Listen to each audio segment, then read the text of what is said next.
히브리서 1장 1절부터 3절까지 함께 읽겠습니다. 옛적의 선지자들을 통하여 여러 부분과 여러 모양으로 우리 조상들에게 말씀하신 하나님이 이 모든 날 마지막에는 아들을 통하여 우리에게 말씀하셨으니 이 아들을 만유의 상속자로 세우시고 또 그로 말미암아 모든 세계를 지으셨느니라.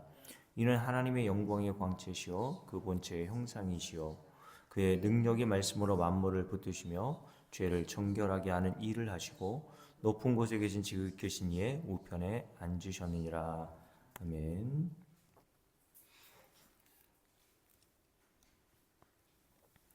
요한복음에서 가장 중요한 구절, 마지막 구절이 요한복음 7장 3절이라고 여러 차례 말씀을 드렸습니다. 영생, 구원, 이게 뭐라고 말씀드렸냐면 유일하신 참 하나님과 곧 그가 보내신 예수 그리스도를 아는 것이라고 말씀을 드렸습니다. 그러면 하나님께서 저와 여러분의 영생을 주시기 위해서는 반드시 아들이신 예수 그리스도를 알게 주셔야 되는 것이겠죠. 그 목적으로 하나님께서 우리에게 1600년 동안 40여 명의 저자를 동원해서 쓰게 하신 성경을 우리에게 주신 겁니다. 그러니까 성경 전체가 기록하고 있는 내용은 아들이신 예수가 누구시며 그가 십자가에 행하신 일이 무엇이고 그 혜택으로 우리가 받은 그 은혜가 무엇인지를 깨닫게 하시기 위한 목적으로 성경을 주셨다, 이렇게 보시면 되겠죠. 그래서 히브리서를 여러분들이 집에 가셔서 꼼꼼히 읽어보시면 알겠지만 히브리서 1장부터 10장에 이르기까지 13장이라고도 할 수도 있겠죠. 전체의 내용이 뭐로 기록되어 있냐면 첫 번째로는 하나님의 아들이 어떤 분이시냐, 예수 그리스도가 누구시냐에 대한 질문에 대한 해답을 우리에게 주고 있다는 거죠. 히브리서는 유대교에서 개종해서 예수를 믿는 자들이 고난과 핍박과 환난을 당할 때 그들을 위로하고 권면하게 하기 위해서 쓴 서신이라고 말씀을 드렸어요. 그래서 그들에게 먼저 가장 그 히브리서 저자가 했던 일은 뭐냐면 너희들이 믿는 예수가 누구인지를 바로 알라고 이 글을 썼다는 것이죠. 저희는 마찬가지입니다. 우리가 믿는 예수가 누구입니까? 히브리서 1장부터 쭉 읽어보면 우리가 믿는 예수가 얼마나 대단하시고 얼마나 높으신 분이며 얼마나 영광스러우신 분이신지를 우리가 알게 됩니다. 자, 우리가 지금까지 살펴봤던 내용을 여러분 기억하시죠? 1장에 보면 뭐라고 기록되어 있냐면 천사보다 훨씬 뛰어나실 뿐만 아니라 오히려 천사로부터 경배를 받으셔야 될 분이시라고 말씀하고 있고, 하나님 아버지 아들이신 예수 그리스도의 말씀 한마디에 천사들이 수족처럼 그 종처럼 부릴 수 있는 능력과 권세가 있으신 분이시다 라고 이렇게 이야기를 했습니다. 3장과 7장에서는 모세와 아브라함보다 훨씬 높으신 분이라고 이야기를 드렸어요. 그런데 이렇게 높으신 분이시고 영광을 받으셔야 마땅하신 하나님의 아들이신 예수께서 왜 세상에 오셨습니까? 자, 여기부터는 하나님의 아들이 누구인지를 이미 우리가 알게 되었고, 그 하나님의 아들이신데 천사보다 훨씬 뛰어나시고 경배받으시고 모세보다 아브라함보다 훨씬 높으신 분이신데 왜 그분이 세상에 오셨는가? 그걸 알아야 될 거 아닙니까? 그것을 요한복음 6장에서는 우리 주님께서 뭐라고 하셨냐면 내가 하늘로부터 세상에 내려온 것은 내 뜻을 이루기 위함이 아니라 나를 보내신 아버지의 뜻을 이루어내기 위해서라고 말씀하셨습니다. 자, 지난주에 말씀을 들어도 못 알겠지만 요한복음 4장에서 우리 주님께서는 자기 양식을 뭐라고 그러셨어요? 나는 너희들이 알지 못하는 양식이 있다 라고 이렇게 말씀하시면서 그 양식이 뭐라고 하냐면 아버지의 뜻을 이루는 것이 나의 양식이라고 말씀드렸어요. 예수님께서 가장 만족해 하시고 기뻐하시고 즐거움으로 여기셨던 것은 바로 아버지의 뜻을 이루는 것이었습니다. 자, 그래서 우리에게 주기도문에서 뭐라고 기도하라고 하셨습니까? 하늘에 계신 우리 아버지시여 이름이 거룩히 여김을 받으시오며. 근데 사실은 우리가 맨날 주기도문을 외우지만 하나님 아버지의 이름이 영광스럽게 되고 거룩히 여김을 받으시는 것보다 내 이름이 좀 높아졌으면 좋겠다라는 생각이 들죠. 그리고 그 뒤에 내용이 뭡니까? 기도의 내용이 이름이 거룩히 여김을 받으시오고 아버지의 뜻이 하늘에서 이루어진 것 같이 땅에서도 이루어지기를 원합니다 라고 그렇게 기도하라고 말씀하셨잖아요. 자, 이 부분을 여러분께 이미 말씀을 드렸습니다. 하나님 아버지의 뜻은 이미 하늘, 묵시 속에서는 이루어진 것이라고 되어 있죠. 완료되었단 말입니다. 완성되었단 말이에요. 그런데 그것을 역사 속에서 우리 주님께서 펼쳐나가시는 겁니다. 그래서 우리가 하나님의 뜻이 하늘에서 이루어진 것처럼 이 역사 속에서 그 하나님의 뜻이 이루어지기를 위해서 기도하라 라고 이렇게 주님께서 말씀하신 것이죠. 그 뜻이 이루어짐으로 우리가 예수를 믿게 된 겁니다. 자, 다시요. 우리 주님께서 이렇게 세상에 오셔서 십자가에 지신 이유는 뭐냐면 힘이 없어서 능력이 없어서 십자가에서 그렇게 비참하게 죽으신 것이 아니라 아버지의 뜻을 이루기 위해서라고 되어 있어요. 근데 그 아버지의 뜻이 뭐라 했습니까? 요한복음 6장 내 아버지의 뜻은 아들을 보고 믿는 자마다 영생을 얻게 하시는 것이다 라고 이렇게 말씀하셨고, 아버지께서 내게 주신 자를 내가 하나도 잃어버리지 않게 하는 것이 내가 아버지의 뜻을 이루어드린 것이다 라고 이렇게 말씀하셨단 말입니다. 이런 아버지의 뜻을 품고 주님께서 세상에 오셔서 십자가에서 다 아버지의 뜻을 완성하신 거예요. 그래서 우리 주님께서 십자가에서 마지막으로 하셨던 가상칠언 중에 말씀이 뭡니까? 다 이루었다라고 하셨죠. 테텔레스타이, 모든 것들을 다 완료했고 성취하셨다라고 말씀하셨습니다. 무엇을요? 아버지의 창세전 모든 뜻, 언약을 우리 주님께서 세상에 오셔서 십자가에 달아 죽으심으로 말미암아 그 뜻을 다 이루어내셨고 성취하셨다는 것을 말씀하신 겁니다. 자, 이렇게 하시기 위해서 반드시 우리 주님께서 하셔야 될 일이 뭐냐면, 저와 여러분의 구원을 위해서는 반드시 무엇을 하셔야 됐다고 말씀드렸습니까? 자, 히브리서 12장 19절, 14절에 보면 이런 말씀을 하고 있어요. 거룩함을 따르라. 이것이 없으면 아무도 주를 보지 못하리라 라고 이렇게 말씀하셨어요. 죄인은 아무도 하나님의 나라에 들어갈 수 없다는 겁니다. 그래서 사도 요한은 우리 주님이 하신 일에 대해서 뭐라고 말씀하냐면 이렇게 얘기했어요. 자, 한번 찾아볼까요? 요한 1서 3장 5절 한번 볼게요. 요한 1서 3장 5절입니다. 자, 거룩함이 없이는 아무도 주를 보지 못한다 그랬습니다. 그러니까 우리를 거룩하게 하기 위해서는 반드시 뭐가 필요하냐면 죄를 정결하게 하시는 일이 필요했던 거예요. 자, 그렇게 해서야 하나님 나라에 들어갈 수 있게 됩니다, 성도는. 자, 그래서 요한 1서 3장 5절입니다. 함께 읽어볼게요. 함께 읽습니다. 그가 우리 죄를 없애려고 나타나신 것을 너희가 아나니 그에게는 죄가 없느니라 라고 말씀합니다. 우리 주님께서 세상에 오셔서 십자가를 지신 일, 왜 그렇다고요? 아버지의 뜻을 이루시기 위한 것인데, 아버지의 뜻은 하나님께서 택하신 자들에게 영생을 주시기 위해서라고 그랬잖아요. 근데 영생을 주시기 위해서는 반드시 모든 인간은 죄가 없는 상태가 돼야 돼요. 그래서 우리 주님께서는 죄가 없는 상태로 저와 여러분을 만들어 놓으시고, 거룩한 상태, 하나님 보실 때 조금 더 흠이 없고 모자람이 없는 그런 상태로 만들어 놓으시기 위해서는 반드시 죄를 처리하셔야 되거든요. 근데 죄를 처리하기 위해서는 구약의 율법에서는 뭘 얘기했냐면 피 흘림이 없이는 사함이 없다고 하셨어요. 그래서 구약의 모든 율법, 제사를 보면요, 반드시 피를 들고 나오라고 주님께서 명령하셨던 겁니다. 그래서 레위기에 보면 죄인이 성막으로 들어갈 때는 반드시 흠 없는 동물을 데리고 나와서 그 흠 없는 동물의 머리 위에 안수해야 됐습니다. 먼저 이 안수는 뭐냐면 전가의식입니다. 전가. 죄인이 가지고 있었던 죄를 흠 없는 동물에게 전가시키는 거예요.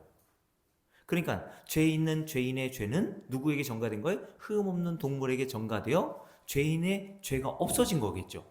그리고 죄가 없는 흠 없는 동물은 그 죄인이 전가한 죄를 짊어지고 죄의 삭선 사망이라고 했던 그 사망을 당해야 했던 겁니다. 그게 예수 그리스도의 십자가의 사건을 예표하고 그림자로 보여주는 내용이었단 말이죠. 어제 제 친구가 서울에서 전화가 왔어요. 심리학 박사고 여러 이제 자기에게 상담 오는 사람들을 이제 상담해주는 역할을 하고 있습니다. 그러니까 전문 상담사예요. 하루에도 뭐 몇 명씩 전문적으로 상담을 해줍니다. 근데 요즘에 자기도 심리적으로 많이 힘들다고 하더라고요. 그래서 이런저런 얘기를 어제 40분 동안 저한테 하면서 저한테 이런 얘기 하더라고요. 건철아, 서울에 좀 올라와서 자기에게 좀 안수 좀 해달라는 거예요. 그래서 제가 얘기했습니다. 야, 내가 너한테 안수하면 내 병이 너한테 전가돼. 이렇게 얘기를 했어요. 여러분, 레위기 1장에 보면 죄인이 흠 없는 동물을 데리고 나왔는데 그 흠 없는 동물의 머리 위에 전가했습니다. 안수한 거예요. 그러면 어떻게 된다고요? 죄인의 죄는 흠 없는 동물에게 전가되고, 그러니까 죄인에게 죄가 없어진 상태가 되겠죠. 근데 그 죄인의 죄를 짊어지고 갈 흠 없는 동물은 어떻게 돼야 돼요? 죄의 삭은 사망이기 때문에 죄인 대신 사망을 당해야 된 겁니다.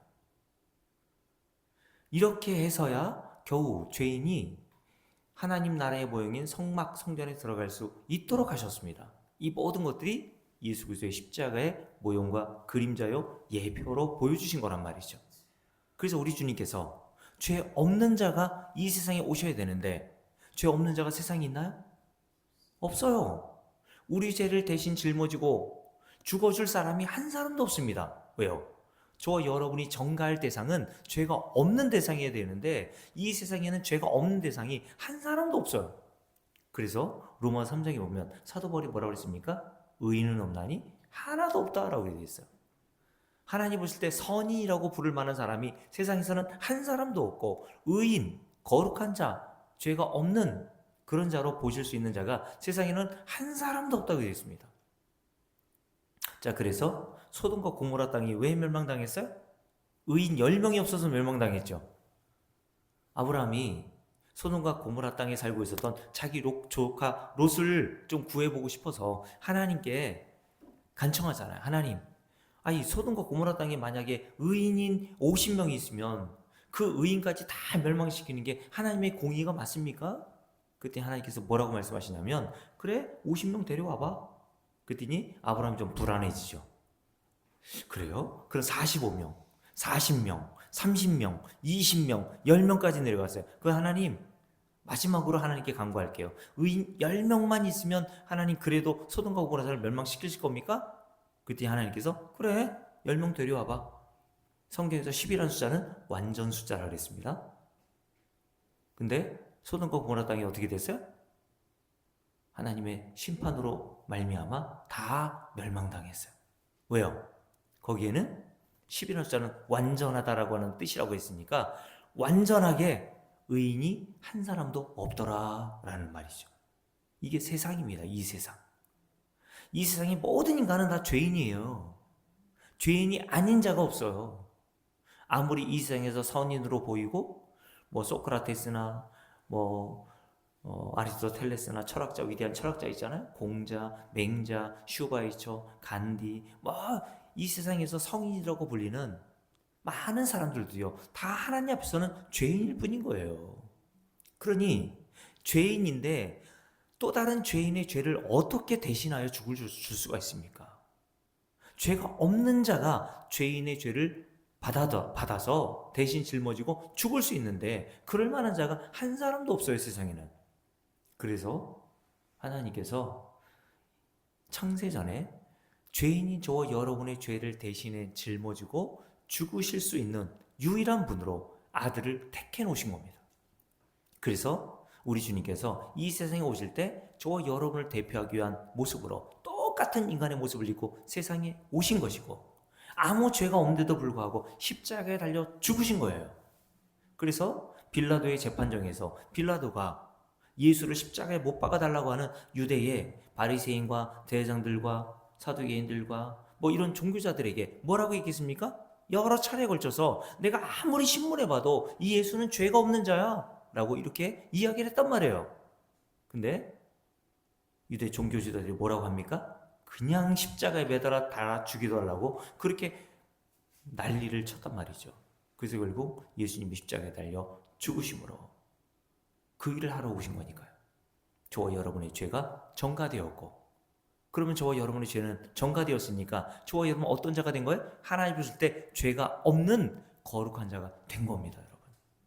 자, 그래서 다시 한번 말씀드릴게요. 자, 3장 5절, 요한일서 3장 5절, 우리 주님께서 하신 일이 뭔지를 지금 배우고 있어요. 함께 읽습니다. 그가 우리 죄를 없애려고 나타나신 것을 너희가 아나니 그에게는 죄가 있어요, 없어요? 없느니라 라고 말씀하세요. 자, 그러면서 1장 7절 말씀 보십시오. 자, 1장 7절 함께 읽겠습니다. 요한일서 1장 7절입니다. 그가 빛 가운데 계신 것 같이 우리도 빛 가운데 행하면 우리가 서로 사귐이 있고 그 아들 예수의 피가 우리를 모든 죄에서 깨끗하게 하실 것이요 라고 되어 있죠. 누가요? 우리 주 예수 그리스도께서 모든 죄예요, 일부의 죄예요. 모든 죄에서 우리를 깨끗하게 하실 것이다 라고 말씀하셨어요. 어느 정도로 깨끗하게 하십니까? 눈보다 더 이게 맑히는 것, 보혈의 능력, 예수 그리스도의 피의 능력이란 말이에요, 여러분. 그래서 이사야 선지자를 통해서 하나님께서 뭐라고 말씀하시냐면 우리의 죄가 아무리 주홍 같을지라도 흰 눈보다 더 희게 될 것이요 양털보다 더 희게 되리라 라고 말씀하신 거예요. 이게 예수 그리스도의 보혈의 피의 능력이란 말입니다. 어떤 죄인이건 관계가 없어요. 그래서 예수님께서 십자가에 달려 죽으실 때 구원받은 강도, 우리보다 훨씬 많은 죄를 지은 그 강도의 죄까지 모두 다 청산하여 주심으로 주님께서 그 강도에게 하신 말씀이 뭡니까? 오늘 밤 네가 나와 함께 낙원에 있게 될 거다라고 말씀하셨어요. 그가 한 일로 보면 낙원에 있으면 안 되잖아요, 여러분. 여러분, 예수님이 십자가에 매달려 죽으실 때 왜 두 강도가 매달려 있습니까? 모든 인간이 다 강도들이란 말입니다. 저와 여러분이 그렇게 십자가에 매달려 저주받아 죽어야 될 강도와 같이 하나님의 것을 내 것으로 생각하며 살잖아요. 내 것이 없는데 우리는 하나님의 것도 내 것이라고 생각합니다. 하나님의 행하신 은혜를 내가 행한 일이라고 생각하며 착각하며 살아왔던 죄인들이란 말이에요. 그래서 이 세상에는 딱 두 부류의 강도만 있어요. 회개한 강도와 회개하지 않은 강도. 자, 다시요. 요한계시록 1장 5절도 볼까요? 요한계시록 1장 5절을 볼게요. 가까우니까요. 요한계시록 1장 5절입니다.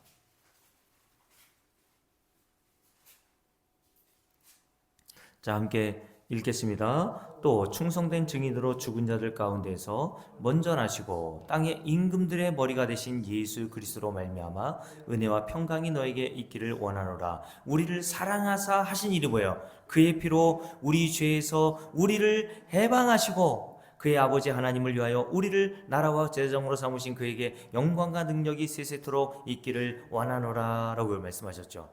우리를 어떻게 하셨다고? 사랑하셔서 그의 피로 말미암아 우리 죄에서 우리를 해방시켜 주셨다라고 말씀하셨습니다. 죄가 없는 자로 우리를 만들어 놓으셨다는 거예요. 자, 이것이 우리 주님께서 십자가에서 행하신 일이란 말이죠. 그래서 오늘 본문 한번 읽어볼까요? 자, 히브리서 1장을 보세요. 오늘 본문에 보면 히브리서 1장에 보면 우리 주님께서 이 세상에 오셔서 하신 일이 무엇인지를 이렇게 말씀하고 있죠. 3절입니다. 함께 읽습니다. 이는 하나님의 영광의 광채시요 그 본체의 형상이시라. 누가요? 예수 그리스도가 하나님과 동일하신 동등하신 분이신데 이 세상에서 십자가에서 행하신 일이 뭡니까? 함께 읽습니다. 그의 능력의 말씀으로 만물을 붙드시며 죄를 정결하게 하는 일을 하시고, 제가 이 부분을 말씀을 드릴 때 완료형이라고 말씀드렸죠. 완료형, 끝난 일이라고 말씀드렸습니다. 이미 이 일을 완전하고 완벽하게 완료해 놓으셨다는 거예요. 어떤 일을? 우리의 죄를 정결하게 하시는 일을 하시고 라고 돼 있죠. 하실 게 아니라 이미 하셨다라고 돼 있습니다. 사실은 묵시 속 창세 전에 이 일이 이미 다 완료된 거예요, 여러분. 일을 행하시고, 그러니까 어떻게 하셔야 돼요? 다 끝마치셨으니까, 완료하셨으니까 높은 곳에 계신 지극히 이의 우편에 앉으셨느니라 라고 하는 이 표현이 등장하는 겁니다, 여러분. 자, 우편에 앉으셨다는 것은 단순히 방향을 의미하는 것이 아니라고 전에 한번 말씀드렸습니다. 우편이라는 것은 옳은 일이라는 뜻이에요. 옳은 일. 그래서 유대인들은 왼손잡이가 없습니다. 그래서 유대인들에게 왼손잡이는 그냥 하대하는 사람이에요. 그래서 이 사사기 보면 왼손잡이 에우실이 나오는데, 그러니까 왼손잡이는 굉장히 좀 이렇게 유대 사회에서는 옛날에 우리도 그랬잖아요. 왼손잡이를 좀 하대했잖아요, 그죠? 그래서 제가 태어날 때부터 왼손잡이인데 저희 어머니께서 왼손잡이는 왼손으로 밥 먹는 게 편하잖아요. 근데 제가 아직도 기억나는 게 제가 어렸을 때 왼손으로 이렇게 밥을 먹으려고 할 때마다 저희 어머니가 손등을 탁 치더라고요. 오른손으로 밥 먹어야지. 왼손으로 뭐 병신이라고 저한테 그렇게 얘기했어요. 오른손으로 먹어야 돼요. 그래서 운동은 지금 테니스는 왼손으로 치고 밥과 글은 오른손으로 해요. 양손잡이가 돼버렸어. 그것도 유전인가 봐요. 저희 외할머니도 그랬대요. 저희 어머니도 왼손잡이, 저도 왼손잡이, 제 딸도 왼손잡이에요. 근데 참 희한한 거는 제 딸은 글은 왼손으로 쓰는데 운동은 또 오른손으로 하고 있어. 그래서 넌 뭐냐? 내가 그랬죠. 유대인들은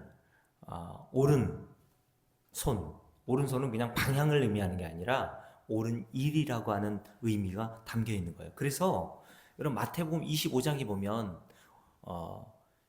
우리 주님께서 두 부리로 딱 나누시는데 양과 염소로 나누신다 그랬죠. 양은 어디로 나눠요? 오른편에 있고 염소는 왼편에 있잖아요. 그죠? 그러니까 양들이 행한 옳은 일을 행한 양들, 이게 성도란 말이죠. 왼편은 하나님 보실 때 옳지 않은 일을 일을 행한 자들로 하나님께서 이렇게 딱 두 부리로 분리해 놓으신 겁니다. 자, 하나님의 오른편에 앉아 계신다. 옳은 일을 하셨다는 거예요. 우리 주님께서 십자가에서 하나님이 바라시던, 하나님이 뜻하시던 그 모든 일을 우리 주님께서 다 이루어내셨다는 겁니다. 그리고 어디에 계세요? 하나님 우편에 앉아 계시다라고 되어 있습니다. 여러분 이런 것들은 다 상징과 모형이에요. 하나님의 영이신데 여러분 생각해 보세요. 무슨 보좌를 흔드는 기도라고 하는데 천사가 날개가 있다고 이렇게 생각하잖아요. 그 날개가 있는 천사를 우리가 다 생각하죠. 성경에도 그렇게 돼 있긴 해요. 근데 진짜 그 천사가 날개가 있다라는 거 하는 의미보다는 천사라고 하는 것은 하나님의 말씀을 전달하는 메신저 역할이거든요. 그래서 날개로 이렇게 표현한 것인데 그러니까 성경을 그렇게 문자 그대로 이해하면 이상한 것이 돼버린 거죠. 자, 다시요. 하나님 우편에 앉으셨느니라 라고 되어 있습니다. 여러분 하나님 우편에 왜 앉아 계실까요? 여러분 하나님 우편에 앉아 계신다는 의미는 그 일을 다 마무리하고 끝내셨다는 것을 의미하는 겁니다. 그래서 여기뿐만 아니라 히브리서 10장 12절도 한번 읽어볼까요? 히브리서 10장 12절. 자, 함께 읽어볼게요. 오직 그리스도는 죄를 위하여 한 영원한 제사를 드리시고 하나님 우편에 앉으셨다라고 되어 있습니다. 자, 여기도 우편에 앉으셨다라고 하는 의미가 말씀이 기록되어 있네요. 이것은 앉으셨다라는 것은 우리 주님께서 일을 이제 하시다가 너무 피곤해서 앉아 계시다는 의미는 아니겠죠. 그죠? 왜냐하면 이사야서 40장에 보면요. 이런 말씀이 기록되어 있어요. 너는 알지 못하였느냐? 듣지 못하였느냐? 영원하신 하나님 여호와 땅 끝까지 창조하신 이는 피곤하지 않으시며 곤비하지 않으시며 명철이 한이 없으시다라고 되어 있거든요. 이 부분을 세 번역에서는 이렇게 번역했습니다. 너는 알지 못하였느냐? 너는 듣지 못하였느냐? 주님은 영원하신 하나님이시다. 땅 끝까지 창조하신 분이시다. 그는 피곤을 느끼지 않으시며 지칠 줄을 모르시며 그 지혜가 무궁하신 분이시다. 이렇게 번역했거든요. 그러니까 하나님이 너무 일하다가 힘들어가지고 인간처럼 잠깐 쉬는 모습이 이런 우편에 앉아 계시다는 의미가 아니에요. 하나님 우편에 앉으셨다는 의미는 우리 주님께서 아버지의 뜻을 이제 완벽하고 완전하게 다 끝마치셨다는 의미입니다, 여러분. 이제 할 일이 남아있지 않기 때문에 주님께서 안식에 들어가셨다는 거예요. 다 끝냈으니까. 여러분 일할 때 다 서서 일하잖아요, 그죠? 웬만한 것들은. 앉을 때는 이미 다 일이 끝마치거나 잠깐 쉬는 것을 의미하지 않습니까? 그래서 히브리서를 한번 볼까요? 히브리서 4장을 볼게요. 히브리서 4장에 보면 이런 말씀이 기록되어 있죠. 자, 히브리서 4장입니다. 10절 말씀입니다. 함께 읽을게요. 함께 읽습니다. 이미 그의 안식에 들어간 자는 하나님이 자기의 일을 뭐하고 계세요? 쉬신과 같이. 왜요? 다 끝냈으니까요. 다 끝내셨단 말입니다. 그래서 우리 주님께서 창세기 1장, 2장 이렇게 넘어가는데 보면 우리 주님께서 하나님께서 뜻하신 모든 창조물을 다 완성하시고 난 다음에 제7일째 되는 날 뭐 하셨대요? 안식하셨다라고 돼 있어. 그러니까 아담과 하와는 하나님이 다 창조해 놓으신 것에 뭐가 손댈 게 없다는 거예요. 하나님의 창조 사역과 하나님의 구원 사역은 동일한 선상에서 봐야 된다고 말씀드렸죠. 그래서 고린도 후서에 보면 사도 바울은 하나님의 창조와 구원 사역이 어떻게 동일한지를 설명한단 말입니다. 어떻게요? 하나님이 빛이 있으라 하실 때 빛이 있었던 것처럼 하나님 아는 것을 영광의 그 빛을 죄인들인 저와 여러분에게 빛이 있으라 하시면서 비춰주심으로 우리가 예수를 믿게 되었다라는 식으로 이렇게 설명한단 말이죠. 하나님이 창조사역 첫날부터 6일째 되는 날까지 홀로 수고하시고 희생하시고 헌신하셔서 이 세상 모든 만물을 다 창조해 놓으셨어요. 그리고 난 다음에 마지막으로 아담과 하와를 창조하신 거예요. 아담과 하와가 그 하나님이 창조하신 그 천지 만물을 보고 얼마나 깜짝 놀랐을까요? 입이 똑 벌어졌겠죠. 하나님이 베풀어 놓으신 먹을거리 이런 것들이 부족함이 없었단 말입니다. 아담과 하와는 그것을 누리면서 그걸 주신 하나님을 찬송하면 되는 거였어요. 그게 바로 구원받은 성도들이 해야 될 일이라니까 여러분. 자, 구원도 마찬가지입니다. 하나님은 저와 여러분을 위한 구원 사역을 예수 그리스도의 십자가로 이미 다 완료하고 끝내놓으셨습니다. 그래서 오늘 말씀 뭐 하신다고요? 하나님이 10절입니다. 자기의 일을 쉬신과 같이 그도 자기의 일을 쉬느니라 라고 되어 있어요. 자, 성도들도 요 믿음을 가지고 이 세상을 살아가면서 안식을 누리게 되는 겁니다. 어떤 안식을 누리게 됩니까? 하나님은 이미 나의 구원을 위해서 예수 그리스도를 통해서 모든 걸 다 끝내놓으시고 완료해 놓으셨어. 내가 거기에 뭔가 보탤 게 없어. 나의 죄를 정결하게 하시는 일을 다 완벽하고 완전하게 다 끝내놓으셨어. 그러니 이 세상에서는 여전히 죄가 나온다 할지라도, 여전히 죄인의 모습으로 산다 할지라도 실망하고 낙심할 필요가 없습니다, 여러분. 왜요? 하나님이 과거, 현재, 나의 모든 미래의 죄까지 완벽하고 완전하게 다 십자가의 피로 정결케 해 놓으셨거든요. 그래서 10장을 볼까요? 히브리서 10장을 보세요. 자, 히브리서 10장에 보면 이런 말씀이 기록되어 있죠. 함께 읽어보는데요. 먼저 7장을 먼저 볼게요. 7장을 봅니다. 히브리서 7장입니다. 자, 22절부터 쭉 한번 읽어볼게요. 이와 같이 예수는 더 좋은 언약의 보증이 되셨느니라.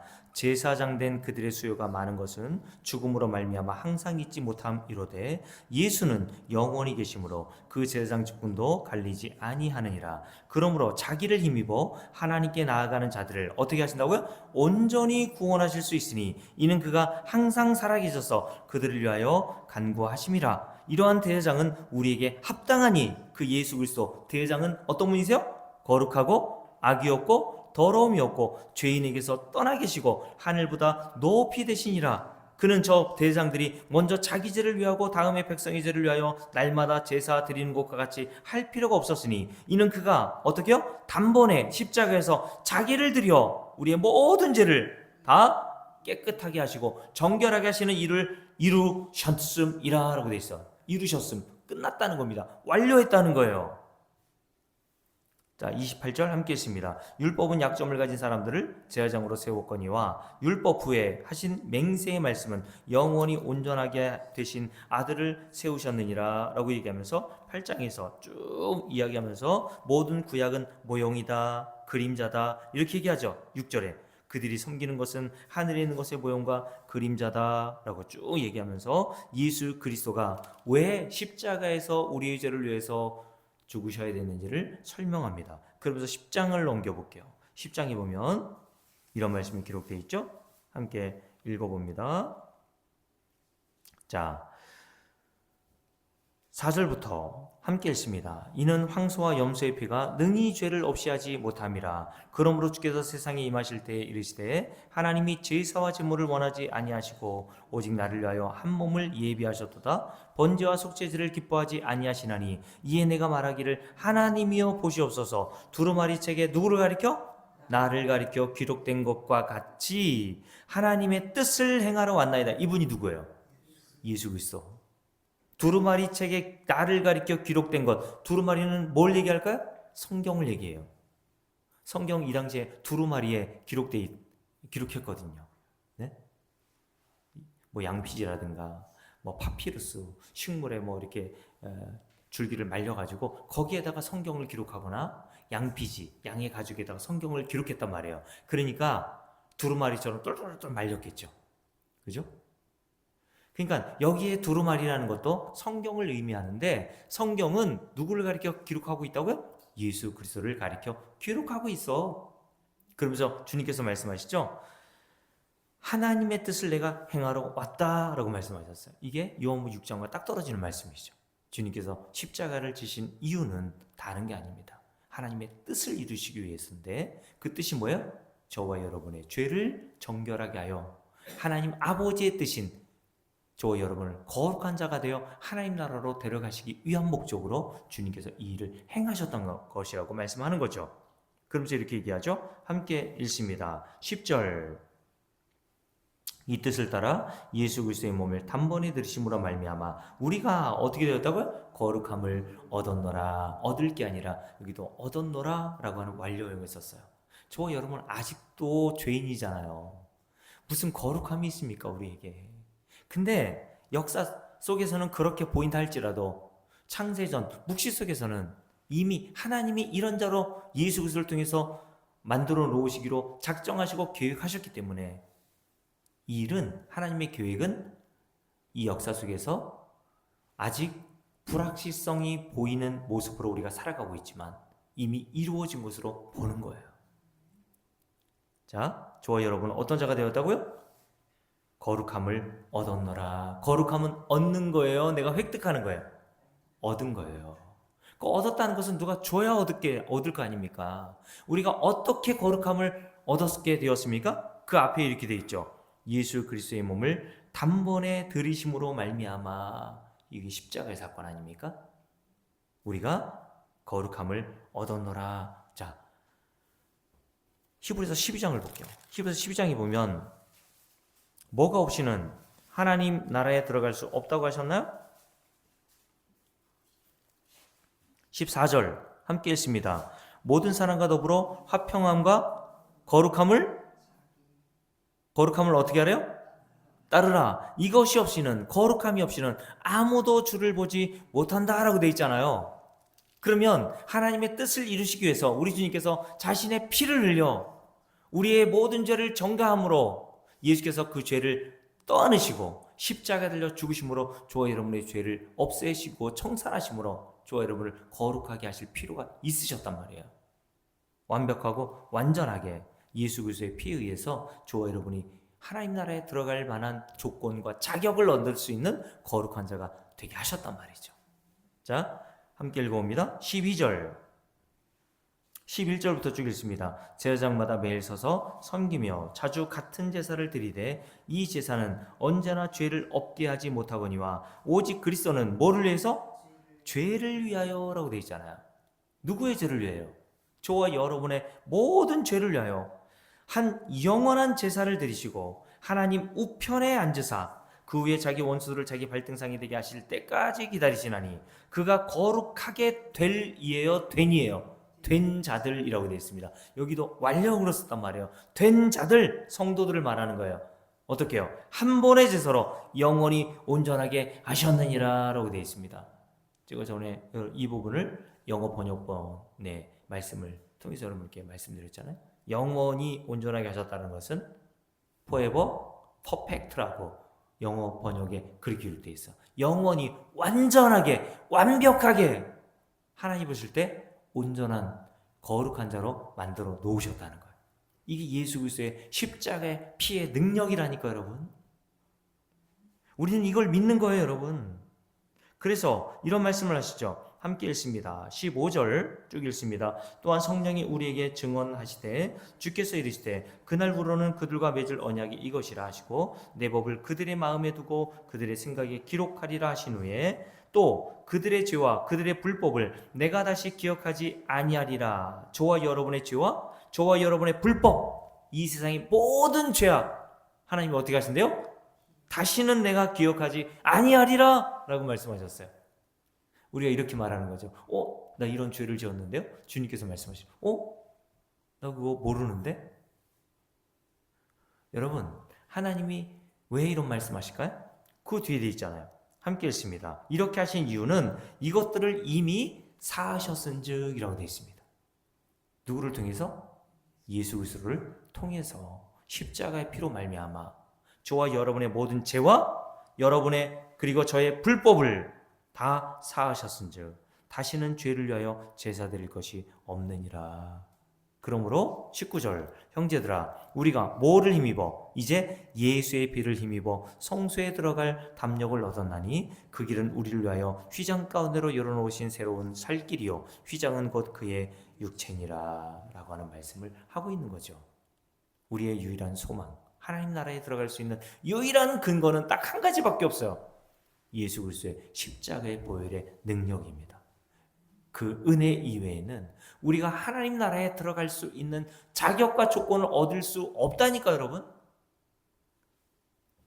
예수께서 이 일을 다 완료하시고 끝내시고 지금 어디 계시다고요? 지극히 높으신 하나님 우편에 앉아 계시느니라. 왜 앉아 계신다고요? 다 완료해 놓고 이제 안식에 들어가셨다라고 말씀하셨어요. 하나님이 다 끝내 놓으셨다. 그러니 우리는 뭐밖에 할 게 없어요? 믿는 거밖에 할 게 없어. 믿을 거밖에 없어. 그래서 주님께서 히브리서 11장에서 뭐라고 하십니까? 함께 읽습니다. 11장 6절입니다. 11장 6절 함께 읽습니다. 믿음이 없이는 하나님을 기쁘시게 하지 못하나니 하나님께 나아가는 자는 반드시 그가 계신 것과 또한 그가 자기를 찾는 자들에게 상 주시는 이심을 믿어야 할지니라. 이거 참 오해하는 말씀이죠. 상상상 그러니까 인간은 자기 나름대로의 또 상을 또 생각한단 말이에요. 그러면서 이 상을 받기 위해서 열심히 또 교회에서 뭐 헌금도 하고 봉사도 하고 헌신도 하죠. 그러면서 상도 차별이 있고 차등이 있어. 이런 식으로 이야기를 하는데 여러분 상이 뭡니까? 예수 그리스도가 성도에게 상이란 말이에요, 여러분. 하나님께서 예수 그리스도를 믿는 믿음을 주셔서 이 믿음에 의해서 성도들이 구원받는 거잖아요, 여러분. 하나님이 저와 여러분에게 주시는 상은 다른 게 아니에요. 예수 그리스도를 믿는 겁니다, 여러분. 자, 왜 이런 예수 그리스도에 대한 믿음을 주십니까? 하나님이 기뻐하시는 게 뭐래요?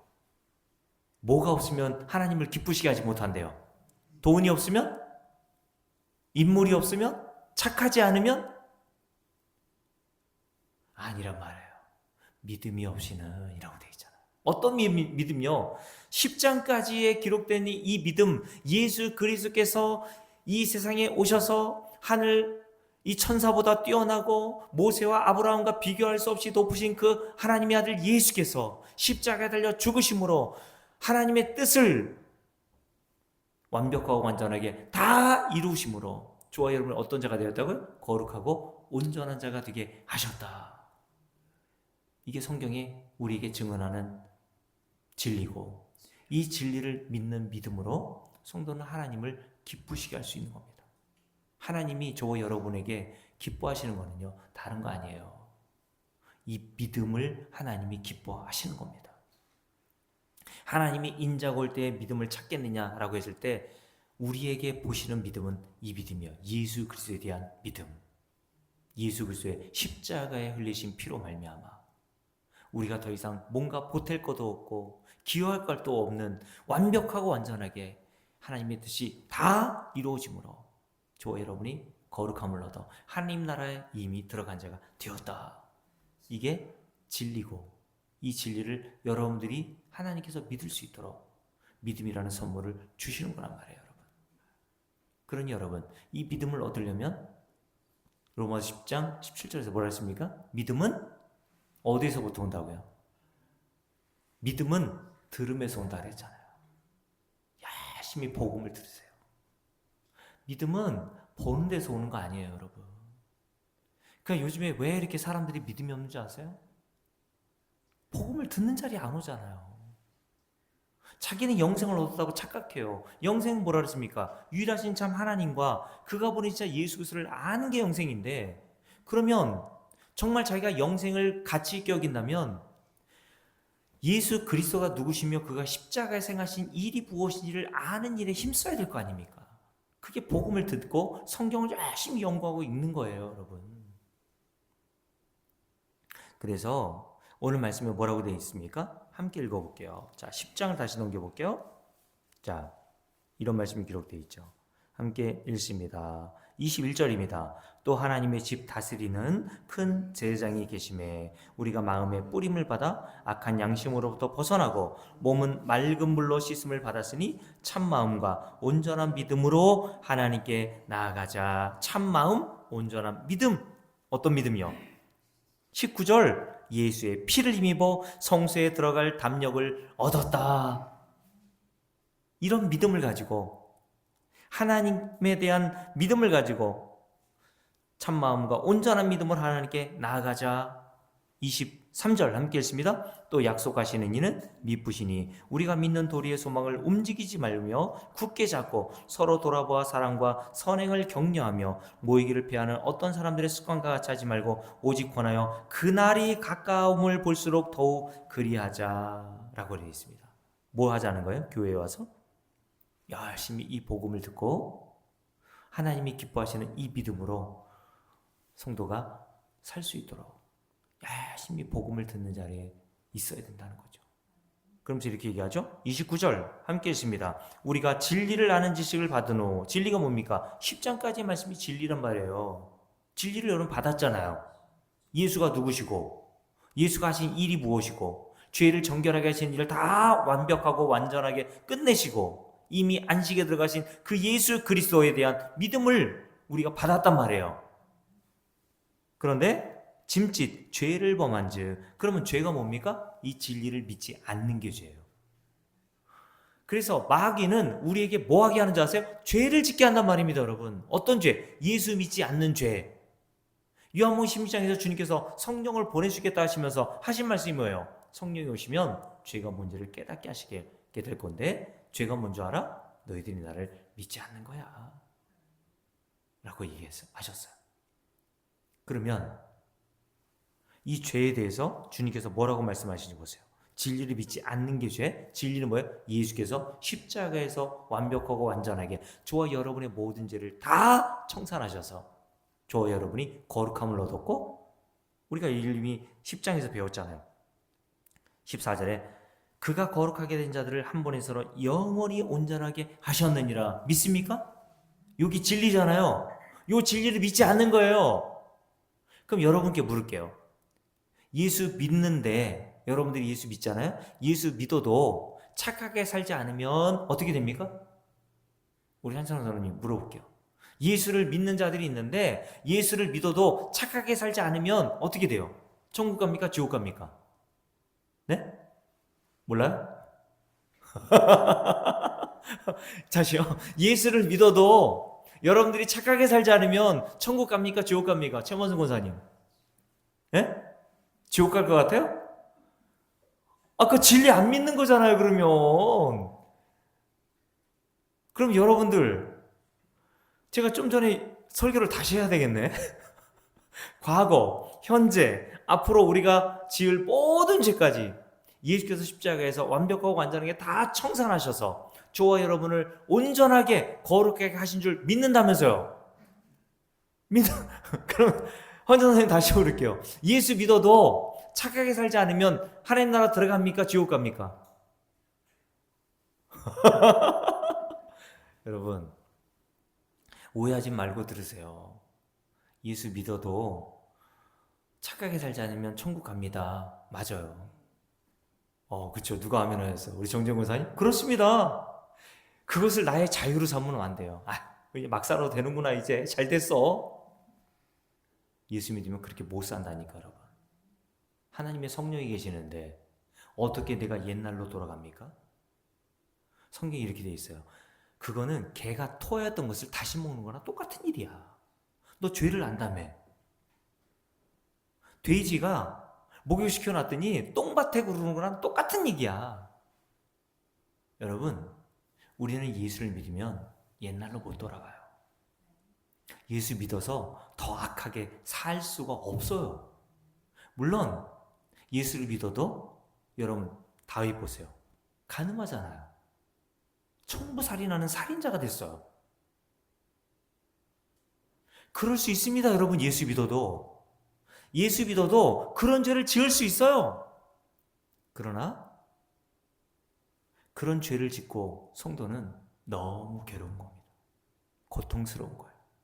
그래서 다시 옛날로 돌아갈 수 없다는 얘기를 하는 겁니다, 여러분. 예수 믿어서 윤리와 도덕적으로 더 나아지지 않은 사람이 없어요. 성경을 보세요, 여러분. 예수 잘 믿는 사람이시고요.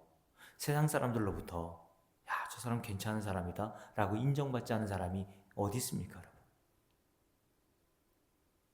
여러분, 그러나 오해하지 마세요. 예수를 믿어도 착한 일을 하지 않으면 지옥 간다?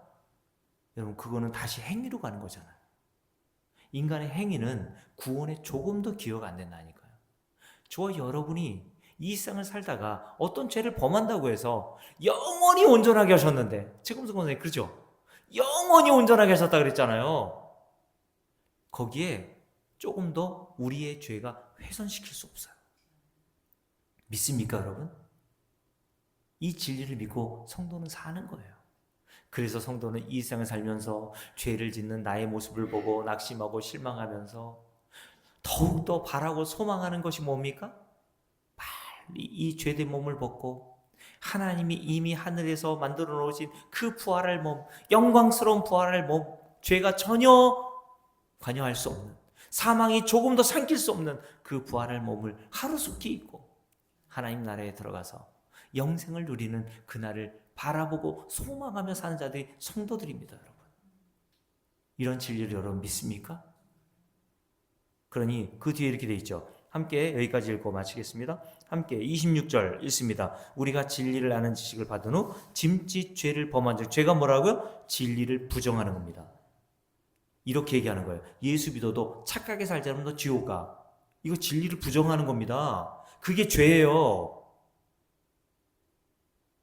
이런 자들은 어떻게 했다고요? 다시 속죄하는 제사가 없고 오직 무서운 마음으로 심판을 기다리는 것과 대적하는 자를 태운 맹렬한 불만 있으리라. 모세의 법을 폐한 자도 두세 증인으로 말미암아 불쌍히 여김을 받지 못하고 죽었거든. 하물며 하나님의 아들을 짓밟고 자기를 거룩하게 한 그 언약의 피를 부정한 것으로 여기고 은혜의 성령을 욕되게 하는 자가 당연히 받을 형벌이 얼마나 더 무겁겠느냐. 너희는 생각하라. 이런 자들을 하나님이 어떤 자로 대접하시겠다고요? 30절 원수처럼 대접하시겠다고 말씀하시면서 내가 그들에게 원수처럼 갚아주겠다라고 말씀하세요.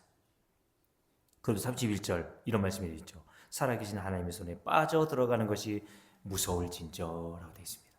하나님의 심판이 그들을 기다리고 있대요. 어떤 자들? 어떤 죄를 범한 자들이요? 짐짓 죄를 범한 즉 속죄하는 제사가 없대요. 어떤 죄? 진리를 믿지 않는 겁니다. 하나님의 아들이 십자가에서 이뤄놓으신 그 놀라운 은혜를, 이미 다 완벽하고 완전하게 다 끝내놓은 일을 인간이 거기에 뭔가를 자꾸 보태려고 하는 거예요. 그게 마귀가 인간들에게 죄를 범하게 하는 거예요. 그래서 다른 이단들이 다 그런 죄를 범하게 하는 겁니다. 여러분 초대교회를 보세요. 골로새 교회, 우리가 골로새서를 배우고 있지 않습니까? 골로새 교회에 들어온 이단들, 거짓 사도들이 뭐라고 증거했습니까? 예수를 믿는 것으로는 부족해. 할례도 받아야 돼. 야, 안식일은 최소한 지켜야 될 거 아니야. 유월절 얼마나 중요해. 지켜야 될 거 아니야. 이런 식으로 가르쳤단 말입니다. 사도 바울이 그래서 수많은 서신들을 보내면서 그 교회에 들어온 이단들을, 거짓된 가르침들을 복음의 진리로 배격하고 싸운 거예요. 내가 선한 싸움을 싸웠다. 다른 싸움이 아니에요. 진리에 대한 싸움입니다. 지금도 진리와 거짓은 싸우고 있어요. 진리의 영신 성령이 우리에게 임하시면요, 이 진리만 우리가 붙들게 되어 있습니다. 말씀하실게요. 여러분, 진리를 믿으십시오. 눈에 보이는 나를 믿지 말고요. 우리 최근 선생님 어제 저를 만나서 그런 얘기 하더라고요. 제가 이렇게 열심히 수예배 나오고 새벽에 열심히 나오려고 하는 이유는 나를 못 믿어서 그렇다고. 맞아요. 여러분을 믿지 마세요. 저도 믿지 마세요. 믿을 거 하나도 없습니다. 눈에 보이는 현상물 보고 그걸 진리라고 착각하지 마세요. 진리는 이미 묵시 속에서 하나님이 언약하신 것을 예수께서 십자가에서 다 이루어 놓으심으로 저 여러분은 이미 묵시 속에 완벽하고 완전한 거룩한 상태로 하나님의 나라에 이미 들어가 있단 말이에요. 그래서 히브리서 11장 1절 여기까지 하고 마칠게요. 믿음이 뭐라고 그랬습니까? 함께 읽습니다. 믿음은 바라는 것들의 실상이요 보이지 않는 것들의 증거니 선진들이 이로써 증거를 얻었느니라 라고 되어 있습니다. 믿음은 뭡니까? 보이는 것으로 판단하지 않아요. 보이지 않는 실체. 하나님이 예수 그리스도를 통해서 이미 다 이루어 놓으신 것을 그것을 믿고 사는 것이 성경에서 말하는 믿음입니다, 여러분. 그 믿음으로 이 땅을 살아가다가 하나님이 우리를 부르시는 그날, 하나님이 약속하신 대로 거룩한 부활을 몸을 입고 영원히 온전한 그 부활을 몸을 입고 하나님의 나라에 들어가서 영원한 삶을 누리시는 은혜가 있기를 주의 이름으로 축복합니다. 기도합시다.